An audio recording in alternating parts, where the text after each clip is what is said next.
नमस्कार, आप देख रहे हैं न्यूज इंडिया। मैं हूं आपके साथ शिवानी पांडे। उत्तर प्रदेश के मुख्यमंत्री योगी आदित्यनाथ ने टीम 11 के साथ अपने आवास पर बैठक की। मुख्यमंत्री ने एक बार फिर दोहराया है कि लॉकडाउन का मतलब कंप्लीट लॉकडाउन है। सरकार ने स्पष्ट आदेश दिए हैं कि रमजान में सहरी और इफ्तार के समय किसी भी तरह की भीड़ नहीं इकट्ठा होगी। अब तक 32 जिले यूपी में कोरोना मुक्त हो चुके हैं। अलीगढ़, मुरादाबाद और सहारनपुर संक्रमण के नजरिए से बेहद संवेदनशील हैं। इनके मंडलीय अस्पतालों में टेस्टिंग लैब बनाई जाएगी। बैठक में राज्यवार कोरोना संक्रमितों का ब्यौरा और प्रभावित लोगों के इलाज का ब्यौरा अधिकारियों ने पेश किया। इसके साथ ही मुख्यमंत्री ने गेहूं खरीद और रबी फसल की कटाई की भी समीक्षा की। साथ ही किसानों को किसी तरह की दिक्कत न हो, इसे अधिकारियों से सुनिश्चित करने को कहा है। मुख्यमंत्री जल्द ही कोटा से वापस यूपी आए छात्रों से भी बात करेंगे। मुख्यमंत्री सहायता कोष में पंचायती राज विभाग की तरफ से 53 करोड़ 20 लाख रुपए का चेक कोरोना से लड़ने के लिए दिया गया है। पंचायती राज मंत्री भूपेंद्र सिंह चौधरी, विभागीय प्रमुख मनोज कुमार सिंह और पंचायत राज निदेशक किंजल सिंह ने विभाग की तरफ से मुख्यमंत्री को चेक सौंपा। ग्राम्य विकास मंत्री राजेंद्र प्रताप सिंह, जल शक्ति मंत्री महेंद्र सिंह और पंचायती राज मंत्री भूपेंद्र सिंह की अध्यक्षता में गांव में रोजगार दिए जाने के संबंध में अहम बैठक हुई। मनरेगा के साथ साथ अन्य योजनाओं के तहत गांव में मजदूरों को काम दिया जाएगा। साथ ही कोरोना की गाइडलाइन के साथ काम कराया जाएगा। 21 अप्रैल से मनरेगा के तहत ग्रामीण इलाकों में विकास कार्यों को कराने के लिए सरकार की तरफ से हरी झंडी दे दी गई है। उत्तर प्रदेश के अलीगढ़ में लॉकडाउन के दौरान सब्जी बाजार हटवाने को लेकर सब्जी विक्रेताओं ने पुलिस पर हमला कर दिया। पथराव में कई पुलिस कर्मियों को चोटें भी आई हैं। घटना में एक कांस्टेबल घायल हो गया है। लॉकडाउन के चलते सुबह 6 बजे से 10 बजे तक ही बाजारों को खोलने की छूट दी गई है। पुलिस 10 बजे दुकान बंद कराने गई थी। हिंसक घटना होने के बाद कई थानों की पुलिस मौके पर बुला ली गई। अलीगढ़ के थाना सासनी गेट क्षेत्र के भुजपुरा क्षेत्र में घटना के बाद सख्ती बढ़ा दी गई है और हमलावरों की पहचान कर गिरफ्तारियां की जा रही हैं। प्रयागराज में प्रोफेसर के घर विदेशी जमातियों के मिलने के बाद यूपी की खुफिया एजेंसियां कई और शहरों से जमातियों के मददगारों का ब्यौरा जुटा रही हैं, जिसके लिए एसटीएफ और एटीएस के तकरीबन 300 खुफिया अफसरों और कर्मियों को लगाया गया है। सिर्फ गोरखपुर जोन में ही खुफिया एजेंसियों के रडार पर 40 मोबाइल नंबर हैं।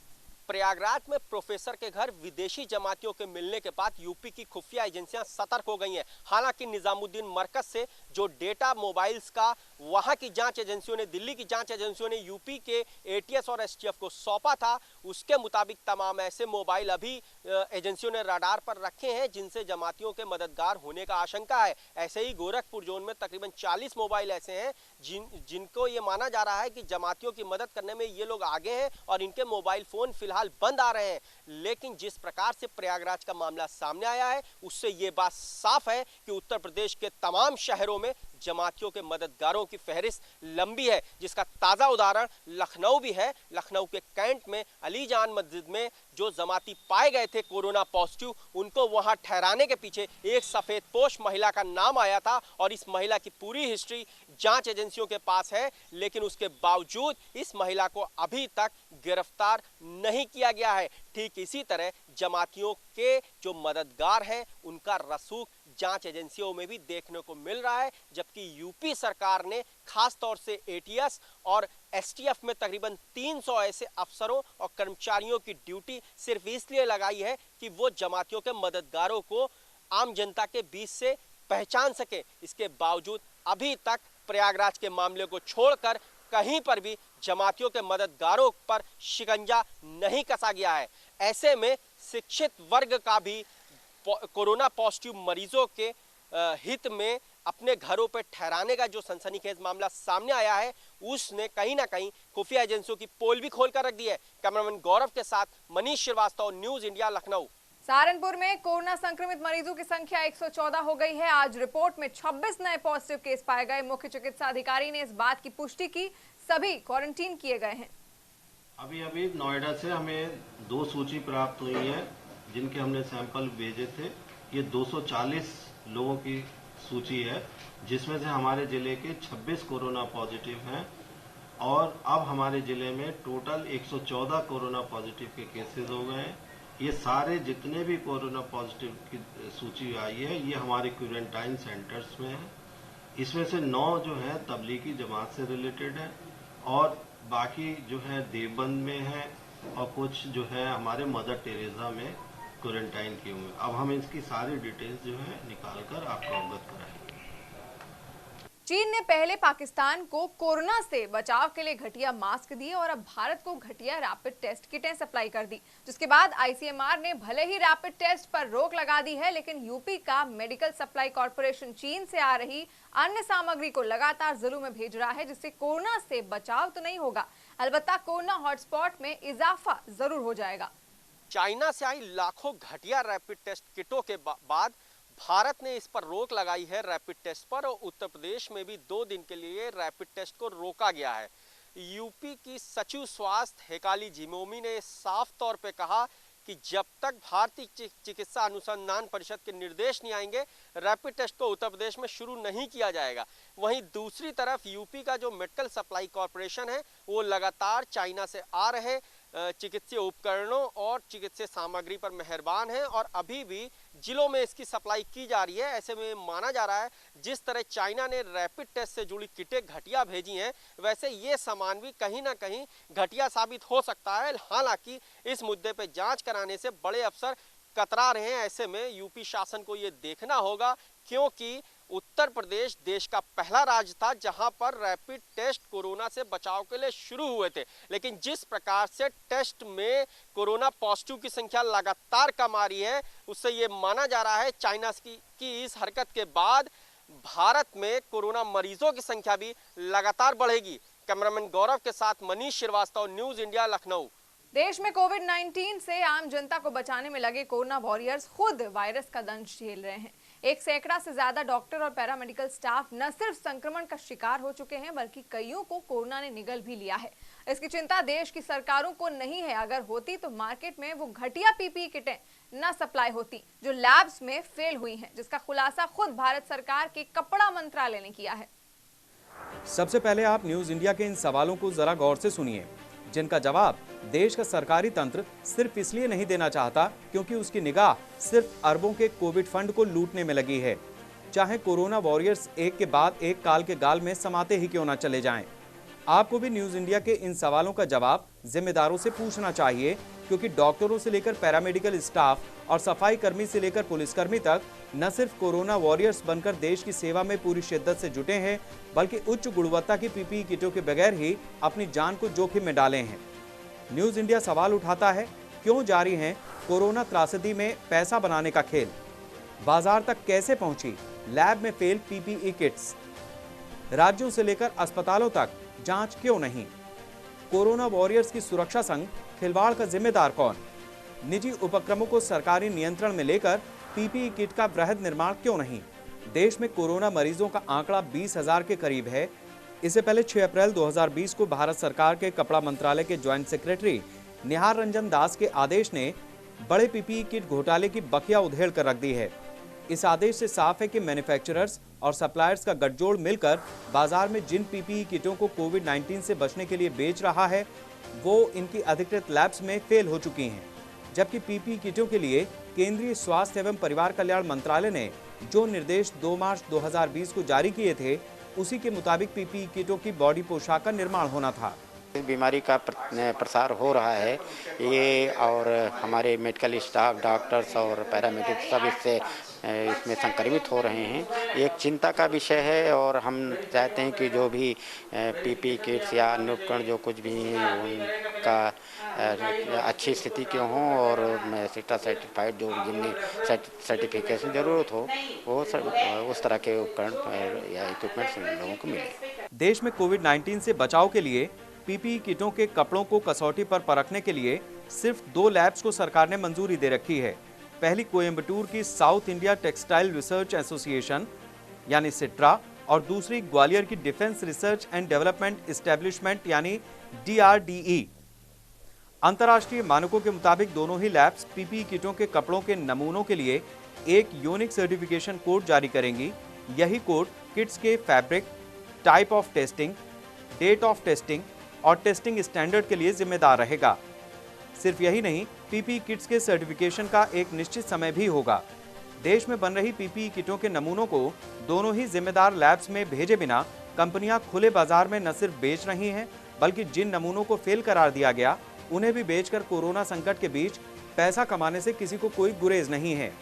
तो हमारे तो सरकार से ये आग्रह है ही और लगातार अनुरोध रहेगा, क्योंकि चिकित्सक आज की डेट में एक वॉरियर की तरह एक कार्य कर रहे हैं और एक योद्धा की तरह लगे हुए हैं।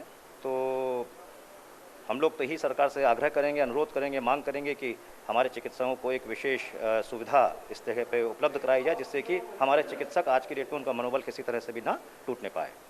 इस खेल में राज्यों में बैठे अफसरों का वो सिंडिकेट भी शामिल है जो अस्पताल में स्वास्थ्य माफियाओं से गठजोड़ करके दशकों से घटिया दवाओं और उपकरणों की आपूर्ति करवाकर भ्रष्टाचार की मोटी चमड़ी के सहारे खूब दमड़ी पैदा कर चुका है।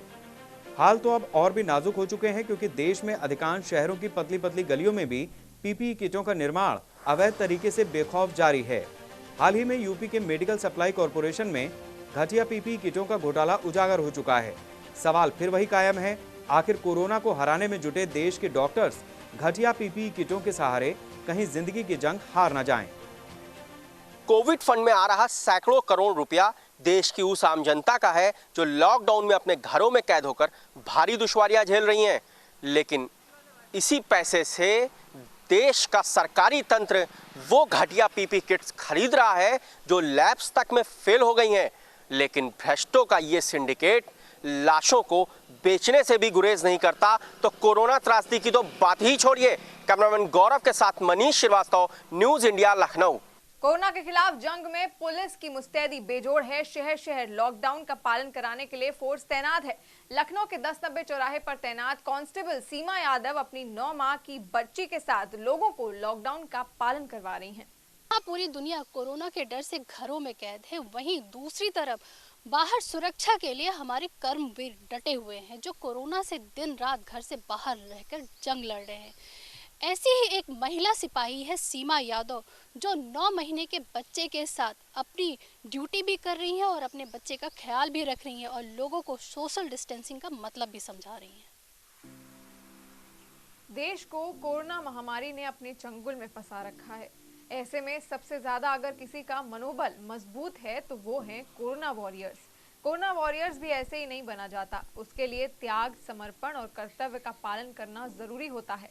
ऐसी ही कोरोना वॉरियर सामने आई हैं उत्तर प्रदेश पुलिस में कार्यरत महिला कांस्टेबल सीमा यादव। चिलचिलाती धूप, महामारी का समय और गोद में 9 महीने की बेटी को लेकर अपना कर्तव्य निभाती महिला कांस्टेबल सीमा यादव आज तमाम महिलाओं के लिए एक मिसाल बन गई हैं। ये सीमा का कोई शौकिया अंदाज नहीं है, क्योंकि कर्तव्य के साथ मातृत्व का दायित्व भला वो कैसे भूल सकती हैं। एक तरफ संक्रमण के खतरे के साथ ड्यूटी, तो दूसरी तरफ 9 महीने की बेटी का फर्ज। खुद के साथ बेटी के भी मुंह पर मास्क बांधकर सीमा 1090 चौराहे पर लोगों को सोशल डिस्टेंसिंग समझाती अपना कर्तव्य निभा रही हैं।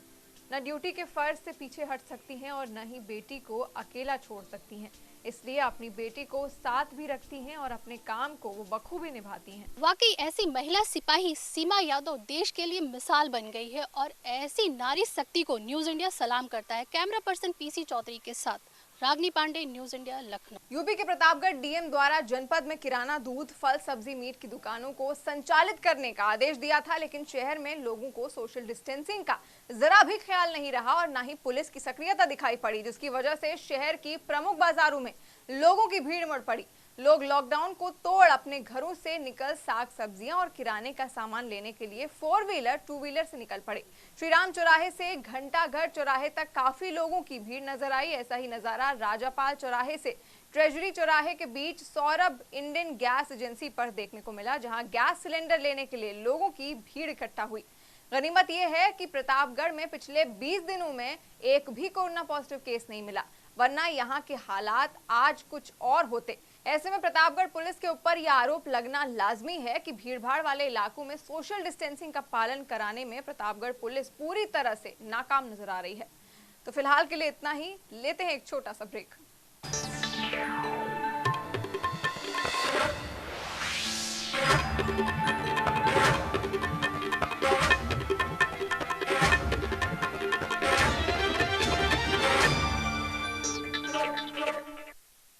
कोरोना महामारी बनी है जी का जंजाल। इस संकट की घड़ी में मेरे देशवासियों, रखो अपना ख्याल। ये वायरस हवा से लोगों और लोगों तक फैल रहा, एक एक करके मासूमों की जिंदगी है ले रहा। किस बात का है बवाल, लॉकडाउन की घड़ी है, क्यों आपको बार बार बाहर जाने की पड़ी है।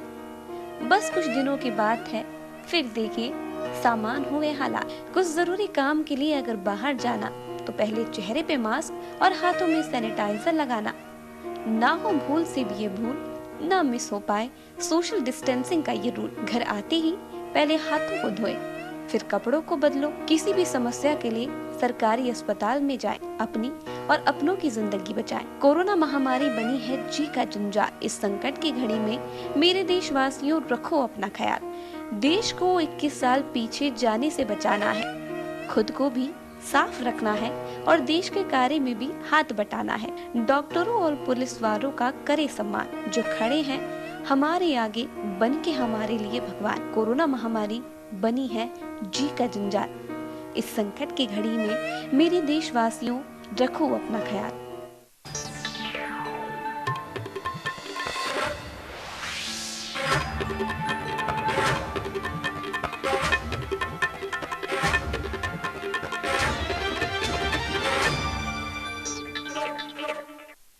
ब्रेक के बाद एक बार फिर से आपका स्वागत है। उत्तर प्रदेश की राजधानी लखनऊ के सदर थाना कैंट क्षेत्र में पुलिस के ऊपर पथराव हुआ। लॉकडाउन में अपने घरों से निकलकर रेलवे क्रॉसिंग पार कर रहे दूसरे क्षेत्र में जा रहे लोगों को पुलिस के रोके जाने पर पुलिस और लोगों के बीच जमकर झड़प हुई। पथराव में कैंट थाना की पुलिस का एक सिपाही पत्थर लगने से घायल हो गया है। हमला करने वाले उपद्रवी फरार हैं। घटना के बाद मौके पर पुलिस बल तैनात कर दिया गया है। आपको बता दें कि लखनऊ का ये वही इलाका है जहां पर कोरोना का विस्फोट हुआ था और 25 से ज्यादा जमाती पकड़े गए थे। कैंट एरिया में जो हॉट स्पॉट है उसमें एक गश्त पार्टी, पुलिस की गश्त पार्टी गई हुई थी। पुलिस की गश्त पार्टी जब रेलवे ट्रैक की तरफ गई थी, वहाँ पे 10-12 लड़के बैठे हुए मिले। उन 10-12 लड़कों को पुलिस पार्टी ने हिदायत दिया कि वो लोग अपने घर चले जाए, तो उनमें से 1-2 लड़के ना जाके पुलिस के साथ धक्का मुक्की और झड़प कर लिए। उसमें से एक लड़के के नाखून से हमारी एक पुलिस कांस्टेबल के नाक में खरोच आ गई और बाकी पुलिस बल और वो किए तो बाकी लड़के वहाँ से भाग गए। पत्थर लगना या पत्थर चलना इस टाइप की किसी भी इंफॉर्मेशन एकदम गलत है। खाद्य सामग्री को दूषित करके कोरोना फैलाने की साजिश के वायरल वीडियो तो आपने अक्सर देखे होंगे, लेकिन अब यूपी के बिजनौर में एक ऐसा शर्मनाक वीडियो सामने आया है जिसमें एक केले बेचने वाला फलों को पेशाब के जरिए संक्रमित करने के प्रयास में पुलिस द्वारा दबोचा गया।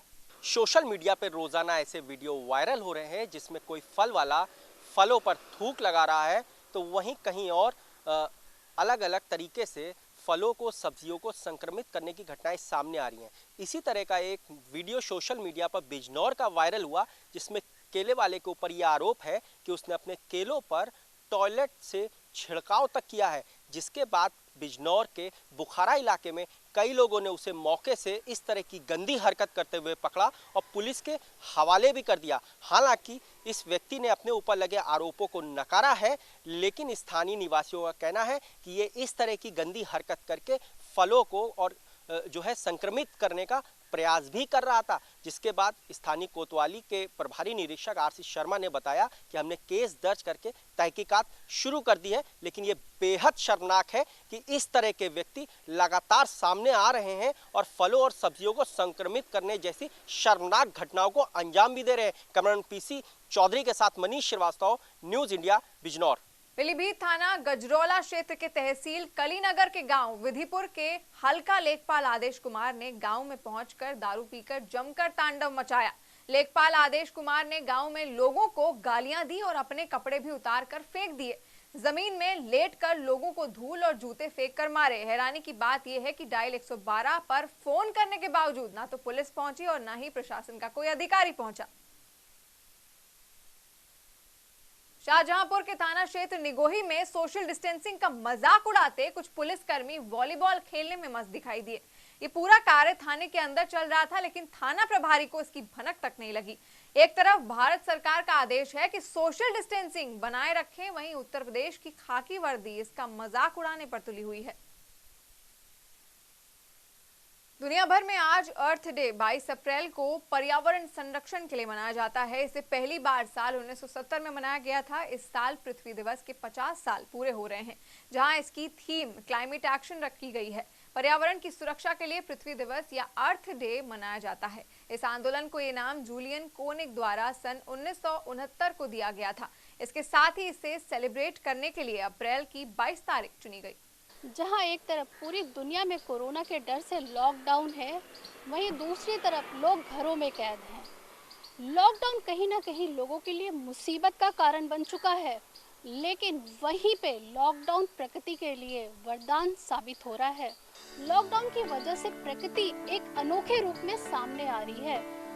प्रकृति में प्रदूषण का स्तर गिर चुका है। हिमालय से निकलने वाली नदियां बिल्कुल साफ सुथरी हो चुकी हैं और पक्षी वापस दिखने लगे हैं। आसमान भी कई साफ हो चुका है।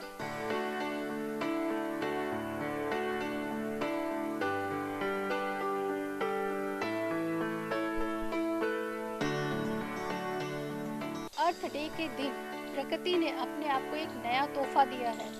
विशेषज्ञों का माने तो सरकार जो कई वर्षों से काम नहीं कर पाई थी, वो लॉकडाउन ने कर दिया है।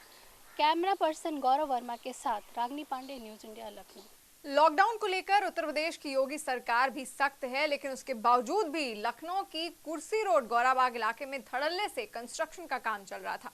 जहां पर लॉकडाउन के नियमों का सख्ती से पालन किया जा रहा है, वहीं पर लखनऊ से एक तस्वीर सामने आई है जहां लॉकडाउन के नियमों का उल्लंघन किया जा रहा है। लखनऊ के कुर्सी रोड के गौराबाग इलाके में एक प्लॉट पे कुछ मजदूर काम करते हुए दिख रहे हैं। देश भर में 3 मई तक लॉकडाउन है। सरकारें लॉकडाउन का सख्ती से पालन करवा रही हैं। वाहनों की आवाजाही से लेकर सभी कामकाज बंद है, लेकिन इतनी सख्ती के बावजूद भी देश भर से लॉकडाउन तोड़ने वाली कई तस्वीरें सामने आ रही हैं। उत्तर प्रदेश की राजधानी लखनऊ में भी ऐसा ही मामला सामने आया है, जहां पर दिन दहाड़े कंस्ट्रक्शन का काम चल रहा था। लखनऊ के कुर्सी रोड पर गौराबाग इलाके में एक प्लॉट पर कंस्ट्रक्शन का काम जारी था, जहां पर चिलचिलाती धूप में कुछ मजदूर काम कर रहे थे। ऐसे में जैसे ही इस बात की जानकारी मिली, तुरंत पुलिस को सूचित किया गया, जिसके बाद पुलिस ने अब मामले को संज्ञान में लिया है। लखनऊ के कुर्सी रोड के गौराबाग इलाके में एक प्लॉट पे कंस्ट्रक्शन का काम चल रहा था, जिसके बाद पुलिस को इन्फॉर्म किया गया और पुलिस के संज्ञान में आते ही उस काम को बंद कराया गया है। कैमरा पर्सन गौरव वर्मा के साथ रागनी पांडे, न्यूज इंडिया, लखनऊ। तो फिलहाल के लिए इतना ही। देश और दुनिया की ऐसी तमाम खबरों के लिए आप देखते रहिए न्यूज इंडिया। नमस्कार।